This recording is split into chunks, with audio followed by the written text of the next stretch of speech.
இந்த அம்மன் கிட்ட தண்ணி வாங்கி குடிச்சிங்கன்னா உங்களுக்கு 1000 குழந்தைகள் பிறக்கும். அதுவும் மர்மமான முறையில் அமானுஷ்யமாக பிறக்கும்.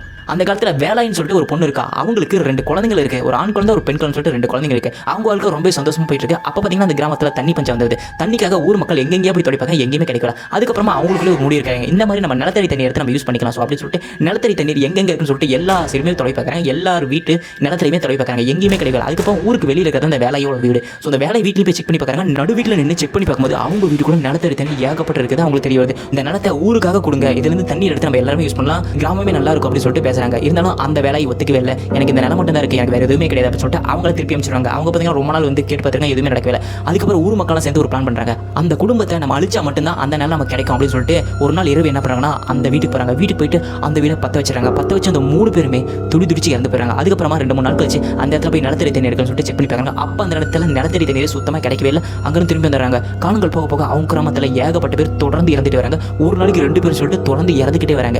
அதுக்கப்புறம் தான் அவங்களுக்கு புரிய வருது, இந்த மாதிரி அவங்க 3 பேர் கொண்டதால தான் அவசரமான நமக்கு இப்படி ஒரு சபிக்கப்பட்ட கிராமத்தில் மாட்டிக்கிறேன்னு சொல்லிட்டு வீட்டில் வச்சு கொளுத்துறாங்க. பார்த்தீங்களா, அதே இடத்துல இந்த 3 பேருக்குமே ஒரு கோயில் இருப்பாங்க. தினைக்குமே அந்த கோயில் இருக்கிற சாமிகளுக்கு தண்ணீரில் மட்டும் தான் அபிஷேகம் பண்ணிட்டு இருக்காங்க. ஒரு நாள் விடாம எல்லா நாளுமே தண்ணியில் அபிஷேகம் பண்ணிட்டு இருக்காங்க. இப்போ நீங்கள் அந்த கோயிலுக்கு போனாலும் தினமும் அந்த சாமிக்கு தண்ணியில் மட்டும் தான் அபிஷேகம் பண்ணுவாங்க.